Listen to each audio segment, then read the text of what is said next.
Today, it is a time to strike a blow against impunity. Hindi natin hahayaang manggaling ang ganitong kultura, lalo na sa namumuno sa ating bansa. Threats to kill are not covered by the freedom of expression.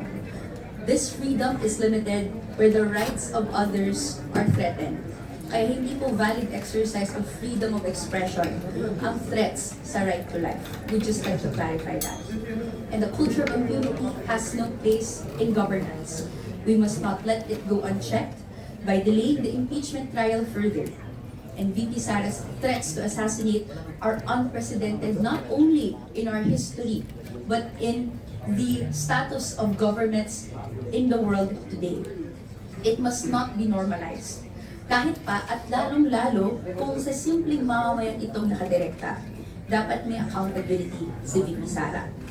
And the bottom line is that the VP is an elected and accountable official, wala sa job description ang mag-joke sa harap ng mga journalists na magpapatay ng tao.